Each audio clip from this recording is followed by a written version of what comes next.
क्या एक बाप करेगा पैसों के लिए अपनी ही बेटी का सौदा? क्या गौतम अनिका को बता देगा उसके बेटे से जुड़ा सच, या फिर थी कोई नई साजिश? क्या अनिका जान पाएगी कि उसका खोया हुआ बेटा आर्यन ही है?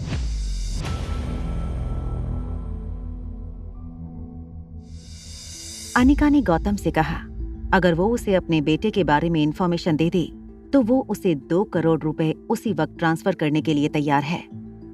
अनिका की ये डिमांड सुनते ही गौतम ने बिना सोचे अनिका से फोन पर कहा, ठीक है, मुझे तुम्हारी ये शर्त मंजूर है, मगर हाँ, मैं तुम्हारे बेटे के बारे में तुम्हें तभी बताऊंगा जब मेरे अकाउंट में पैसे ट्रांसफर हो जाएंगे। ठीक है, मुझे थोड़ा वक्त दीजिए, मैं अभी फंड ट्रांसफर करवाती हूँ। उसके बाद मैं आपको कॉल करूंगी और आप मुझे मेरे बेटे का पता बता देंगे, ठीक है? बिल्कुल ठीक। अपने गरीब बाप पर थोड़ा तो विश्वास रखो। फोन काटकर अनिका ने राजलक्ष्मी को फोन लगाया। अनिका ने राजलक्ष्मी से गौतम की अकाउंट डिटेल्स शेयर की और कहा कि गौतम के अकाउंट में वो फौरन 2 करोड़ रुपए ट्रांसफर कर दे। राजलक्ष्मी को अनिका के अचानक लिए गए ऐसे फैसले पर शक हुआ। राजलक्ष्मी नहीं चाहती थी कि अनिका की मेहनत की इतनी बड़ी रकम वो इस तरह जाया कर दे। इसलिए राजलक्ष्मी ने अनिका से गौतम की अकाउंट डिटेल्स तो ले ली, मगर उसने गौतम को एक नकली कंप्यूटर एप्लीकेशन के जरिए फंड ट्रांसफर किए। कि अनिका ने गौतम गुलेरिया को फोन लगाया और उससे पूछा, क्या आपके अकाउंट में पैसे पहुंच गए? गौतम गुलेरिया को विश्वास नहीं हो रहा था कि वो बहुत जल्द 2 करोड़ का मालिक बनने वाला था। उसने मनीषा से कहा, तुरंत बैंक की साइट पर जाकर बैलेंस चेक करे। अपने अकाउंट में 2 के आगे इतने जीरो लगते हुए देखकर गौतम गुलेरिया की आंखें फटने लगी थीं। क्या आपके अकाउंट में रकम आ गई? देखो, मैंने तुमसे वादा किया था, एक बार मुझे पैसे मिल गए तो मैं तुम्हारे बेटे के बारे में तुम्हें सब कुछ बता दूंगा। मुझे बड़े अफसोस के साथ कहना पड़ रहा है कि तुम्हारा बेटा सालों पहले ही मर गया था। जब तुमने उसे डिलीवरी दी थी, उसके कुछ ही घंटों में उसने सांसें लेना बंद कर दिया था। मैंने खुद उसे अपने हाथों से मनाली से कुछ किलोमीटर दूर जंगल में दफना दिया था। अनिका को गौतम की बातों पर यकीन हो गया था।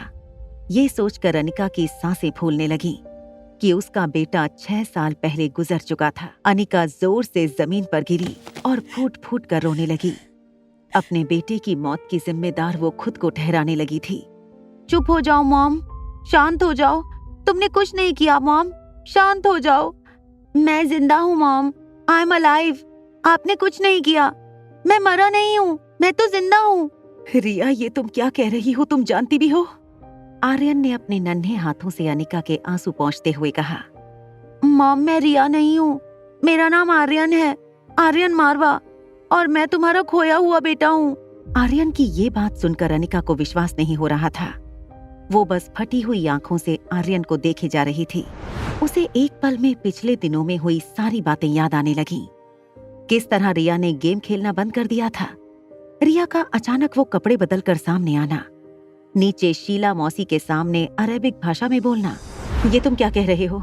ये कैसे हो सकता है? अपनी माँ को रोते हुए देखकर आर्यन की आंखों से भी आंसू बहने लगे थे।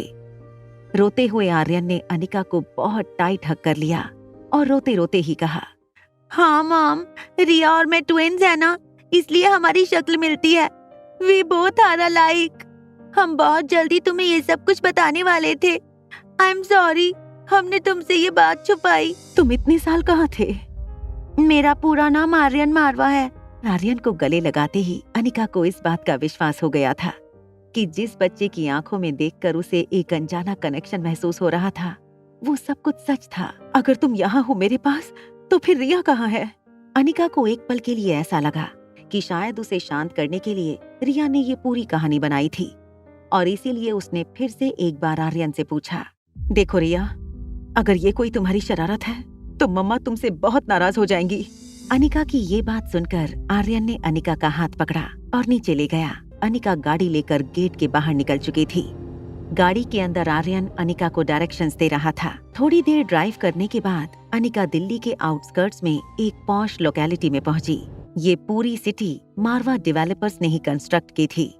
बस मम्मा, अब यहाँ से फोर्ट बंगलो जब आएगा तो गाड़ी गेट के अंदर ले लेना। आर्यन का बताया हुआ बंगला जब नजदीक आया तो अनिका ने कार की स्पीड कम कर दी। गेट पर सिक्योरिटी ने कार को रोकते हुए अनिका से गाड़ी का कांच नीचे करने का इशारा किया। आर्यन को देखते ही गार्ड ने रिमोट का बटन दबा दिया और गेट पर एक ग्रीन सिग्नल हुआ। गेट ऑटोमेटिक खुलने लगा। अनिका ने बंगले से थोड़ी ही दूर पार्किंग एरिया में गाड़ी खड़ी कर दी। उसके बाद आर्यन और अनिका गाड़ी से उतर गए। आर्यन ने अनिका से कहा। अनिका से अब इंतजार नहीं हो पा रहा था। मम्मा तुम यहाँ? मिस अनिका आप यहाँ? मम्मा वो मैं आपसे। बस करो Aryan, she is not your mom. ये क्या इतने दिनों से मॉम मॉम का पागलपन लगा रखा है? I am sorry mister Rohit Marwah. वो दरअसल मैं आपसे ये पूछना चाहती थी, क्या ये आर्यन आपका बेटा है? आई डोंट नो मुझे आपके सवाल का जवाब देना चाहिए या नहीं। पूरी दुनिया जानती है कि आर्यन मेरा बेटा है, और एक बिन माँ का बच्चा अगर प्यार से आपको माँ कह देता है तो इसका ये मतलब नहीं कि आपका उस पर कोई अधिकार है। No, I meant was, mister Marwah, क्या आप ही आर्यन के बायोलॉजिकल पिता हैं? ये कैसी बातें कर रही हैं आप miss Anika? Of course Aryan मेरा बायोलॉजिकल बेटा है। मिस्टर रोहित, मुझे एक बात बताइए, क्या आप अपने बेटे की बायोलॉजिकल मदर को जानते हैं? देखिए मिस अनिका, मैं नहीं जानता कि इस सवाल का जवाब मिलने से आपकी जिंदगी में क्या फर्क पड़ जाएगा, मगर मैं आपको इतना बता दूं, आर्यन की माँ को ना मैं जानता हूँ और ना ही जानना चाहता हूँ। अगर आप उनको जानते नहीं तो उनके साथ बच्चे कैसे पैदा कर लिए? That is none of your business. I am sorry, मैं बस आपके बारे में कुछ इन्फॉर्मेशन जानना चाहती थी। कार के पीछे छुपा आर्यन आगे आकर अपनी मॉम के डिफेंस में बहुत कुछ कहना चाहता था, मगर रोहित के चेहरे पर बढ़ता गुस्सा देखकर वो शांत हो गया। आपके कहने का मतलब ये है कि आप इस वक्त यहाँ मेरे फैमिली वेकेशन हाउस पर मुझसे ये सारी बातें करने आई थी? एक्चुअली मिस्टर मारवा, मैं आपको ये बताने आई थी कि आपकी दादी जो हैं, उन्हें 1-2 दिन में होश आ जाएगा, मगर क्योंकि वो काफी दिनों से कोमा में थी, उनकी बॉडी बहुत वीक हो चुकी होगी, इसीलिए उनके खाने पीने पर खास ध्यान देना होगा। आई अप्रिशिएट कि आपने मेरी दादी माँ की सर्जरी करके उन्हें एक नया जीवन देने की कोशिश की है, मगर मैं आपको इतना जरूर बता दूं कि मेरी दादी माँ का ख्याल रखने के लिए हमारी लाइफ केयर हॉस्पिटल में देश के सबसे बेहतरीन नर्सिंग स्टाफ मौजूद हैं, इसलिए आपको इस चीज के बारे में फिक्र करने की कोई जरूरत नहीं। यस सर्टेनली मिस्टर मारवा, आप सच कह रहे हैं। मैं बेवजह ही यहाँ पर आपको परेशान करने के लिए आ गई। जाने से पहले अनिका ने दरवाजे से बाहर मुंह निकाल रही रिया को देखकर कहा, मानना पड़ेगा, बेटा खूबसूरत तो है। मिस अनिका, मैं आपसे कह दूं कि मेरा बेटा खूबसूरत नहीं बल्कि हैंडसम है। खूबसूरत आप जैसी लड़कियों को कहते हैं और हैंडसम मुझ जैसे लड़के को, जो कि मेरा बेटा है, और अब तो वो मार्शल आर्ट की ट्रेनिंग भी लेता है, इंडिया की सबसे मशहूर Brahmaputra martial art training academy से। आर्यन, याद है ना, सुबह सुबह तुम्हें ट्रेनिंग में पहुंचना है। Dad, can we skip my training session tomorrow? Riya की इस बात का जवाब न देते हुए रोहित ने सीधा उसे घर में धकेलकर दरवाजा बंद कर लिया। कार में बैठते ही अनिका ने कार की बैक सीट में छुपे हुए आर्यन को बाहर निकालकर गले से लगा लिया। अनिका ने गाड़ी रोहित के विला से बाहर निकाली और मल्होत्रा हाउस की ओर जाने लगी। तो आज क्या प्लान था तुम दोनों का? वापस अपनी अपनी पोजीशन पर कैसे पहुंचने वाले थे? मॉम, आज नहीं कल, जब तुम मुझे बलवीर सर के यहाँ ट्रेनिंग के लिए छोड़ने जाती तो वहाँ मैं और रिया फिर से बदल जाते, क्योंकि हमारे प्लान में बलवीर सर भी शामिल हैं। तुम दोनों ने मिलकर उस जिद्दी बुड्ढे को भी अपने साथ मिला लिया। मान गई तुम दोनों को। मुझे ये नहीं समझ आ रहा कि शैतानियां करने में तुम दोनों का दिमाग आखिर किस पर गया है।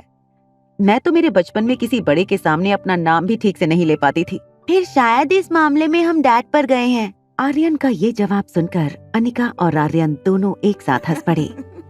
घर पहुंचने से पहले अनिका ने आर्यन को एक बड़ा सा आइसक्रीम खरीद कर दिया। इतने सालों में दोनों ने एक दूसरे को कितना मिस किया, इसके बारे में बातें की। सुबह ठीक 7 बजे अनिका आर्यन को लेकर बलबीर सर की ट्रेनिंग एकेडमी में पहुंच गई। अरे पुत्र रिया, तुम आ गई? चलो आज से तुम्हारी ट्रेनिंग का अगला फेज शुरू होगा। तैयार होना बेटी रिया। ये कहते हुए बलवीर सर आर्यन की ओर देखकर हंसने लगे। तभी अनिका ने बलवीर सर का कॉलर पकड़कर कहा, शर्म नहीं आती बच्चों के साथ मिलकर ऐसी प्लानिंग करते हुए? आज आप पकड़े गए, अभी पुलिस बुला के आपको अंदर करवाती हूँ। गुरु का काम होता है अपने शिष्यों को सच्ची राह दिखाना, और आप तो उन्हीं की राह पर चलने लगे। बलवीर सर, जो नॉर्मली कभी किसी से नहीं डरते थे, उन्हें आज अनिका के सवालों से बहुत डर लग रहा था। थोड़ी देर बलवीर सर की इस सिचुएशन का मजा उठाने के बाद अनिका ने उनका कॉलर छोड़ दिया। इतने अच्छे ग्रिप बहुत कम लोगों की होती है। मैं तुमसे अभी भी कहता हूँ, तुम मार्शल आर्ट की प्रैक्टिस करती रहो। तुम एक दिन जरूर इस एकेडमी का और मेरा नाम रोशन करोगी। सर, मैं जानती हूँ कि आपको अपनी इस एकेडमी का नाम जिंदा रखने के लिए एक अच्छे सक्सेसर की जरूरत है। आप आर्यन को ट्रेन करने की कोशिश कीजिए, शायद आपकी तलाश खत्म हो जाए। ये बात की ना तुमने, अब देखना मैं आर्यन को कैसे ट्रेन करता हूँ। अभी बलवीर सर और अनिका बातें कर रहे थे, तब रिया भी दौड़कर ऑफिस में आ गई। आर्यन और रिया को साथ खड़े देखकर अनिका की आंखें भर आईं। बलवीर सर ने पीछे से आवाज लगाते हुए अनिका से कहा, अब माँ का दिल दोनों बच्चों को देखकर भर गया हो तो क्या हम कुछ काम भी कर लें? तुम्हें तो सोने से फुर्सत मिलती है नहीं, आलसी कहीं की। बच्चों को तो कम से कम अपनी तरह मत बनाओ। ये कहकर बलवीर सर आर्यन और रिया को लेकर ट्रेनिंग सेंटर की ओर चले गए। अनिका ने रेखा मौसी को फोन लगाया। रेखा मूर्ति अनिका की वही मौसी थी जो उसे मनाली से बेंगलुरु ले गई थी। रेखा आंटी ने जैसे ही फोन उठाया, अनिका ने उन्हें मनाली में हुई सारी बातें बता दी। अनिका बेटा, ये बहुत खुशी की बात है कि आर्यन हमें सही सलामत वापस मिल गया है, मगर साथ ही मैं तुम्हें ये भी बता दूं, रोहित मारवा के पास से आर्यन की कस्टडी हमें मिलना लगभग इम्पॉसिबल है। मौसी, मारवा खानदान आर्यन को बहुत तकलीफ पहुंचा रहा है, और अगर कल को रोहित किसी से शादी करता है और वो लड़की अपने स्वार्थ के लिए आर्यन के साथ कुछ गलत कर दे, तो हम चाह कर भी अपने आर्यन की कोई मदद नहीं कर पाएंगे। फिर अगर रोहित को किसी ऐसी लड़की से शादी करनी होती तो आज तक कुंवारा नहीं होता। एक रास्ता है मेरे पास जिससे आर्यन तुम्हारे पास बिल्कुल तुम्हारी बेटी रिया की तरह रह सकता है और रोहित को कोई ऐतराज नहीं होगा। तो जल्दी बताइए क्या करना है, चाहे कितना भी पैसा खर्च करना पड़े मैं करने के लिए तैयार हूँ। बेटा, पैसा नहीं, थोड़ा दिमाग इस्तेमाल करना है। तुम रोहित की जिंदगी में किसी और लड़की को आने का मौका ही मत दो। क्यों ना तुम ही रोहित से शादी कर लो। आंटी, ये किस तरह का सजेशन दे रही हैं आप मुझे? मैं तुम्हारे बेटे के लिए ही तुम्हें ये सजेशन दे रही हूँ। अनिका, जरा ठंडे दिमाग से सोचो। अगर कहीं रोहित को इस बात का पता चल गया कि रिया भी उसी की बेटी है, तो तुम जानती हो वो कितना पावरफुल है। कहीं ऐसा ना हो कि रिया और आर्यन दोनों की कस्टडी उसे मिल जाए। अनिका ने जब फिर से अपने मन में रोहित के बारे में सोचा तो उसे भी ऐसा लगा कि आखिर रोहित में कोई बुराई तो थी नहीं। अनिका अपना पर्स उठाकर ऑफिस से बाहर निकली और ट्रेनिंग सेंटर में आर्यन और रिया को हाथ के इशारे से बाय करते हुए वहां से निकल गई। दादी माँ की आईसीयू वार्ड के बाहर रोहित सनी के साथ कुछ बात कर रहा था। अनिका उनके पीछे खड़ी होकर उनकी बात खत्म होने का इंतजार करने लगी। सनी, कल संडे है और मुझे फैमिली मीटिंग अटेंड करनी होगी। ये कंपनी के लिए बहुत जरूरी मीटिंग है। कल मैं अगर सारा दिन बिजी रहूंगा तो तुम्हें आर्यन की देखभाल करनी होगी। डोंट वरी बिग ब्रदर, मैं आर्यन का पूरा ख्याल रखूंगा। सनी को इस बात का गिल्ट अंदर से खाए जा रहा था कि उसने अपने बड़े भैया से आर्यन और रिया की सच्चाई छुपाई थी। सनी ने सोचा क्यों ना इस मुद्दे पर रोहित के थॉट्स को जानने की कोशिश करे। भैया, अगर आर्यन की बायोलॉजिकल मदर कभी आपके सामने आकर खड़ी हो जाए तो आप क्या करेंगे? अगर वो औरत मेरे सामने आ जाए तो उसकी जान ले लूंगा मैं। मगर भैया, आर्यन की माँ ने आखिर आपके साथ ऐसा क्या किया था जो आप उनसे इतनी नफरत करते हैं? इससे पहले कि रोहित या सनी अनिका को उनके पीछे खड़ा देखते, अनिका वहाँ से चली गई। किशन मामा, नानी माँ, अंजलि मामी और शीला मासी हॉल में बैठकर कंपनी के बारे में कोई इम्पोर्टेंट डिस्कशन कर रहे थे। आयुर्वेदिक दवाइयाँ बनाने वाले इनके पूर्वज पीढ़ी दर पीढ़ी किताबों में दवाइयाँ बनाने के अलग अलग फॉर्मूले लिख कर गए थे। तुम्हारी बहन स्वाति अगर वो खानदानी किताब लेकर भाग ना गई होती तो आज हमें बहुत मदद मिलती। क्यों ना हम अनिका की कोई मदद लें? वो एक डॉक्टर है, शायद वो हमारी मदद कर सके। जब स्वाति गुजर गई थी तब अनिका 1-1.5 साल की थी। भला उसे क्या समझ होगी आयुर्वेदिक मेडिसिन के बारे में? डॉक्टर होना एक बात है और दवाइयाँ बनाना दूसरी। I am so glad mama, you are fine now. जैसे ही अनिका ने किशन मामा को हक करने के लिए अपनी बाहें खोली, उसके हाथ में रखी दवाइयों की थैली जमीन पर गिरी। सारी दवाइयां बाहर निकल गईं। अलग अलग कॉम्पोजिशंस में बनी इन दवाइयों को देखकर शीला मासी चौंक गई। क्या शीला अपने अहंकार को छोड़कर अनिका से मदद मांगेगी और बचा लेगी अपनी कंपनी को? क्या रेखा मौसी की सलाह मानकर अनिका कर लेगी रोहित से शादी? क्या रोहित पता कर पाएगा अनिका का सच?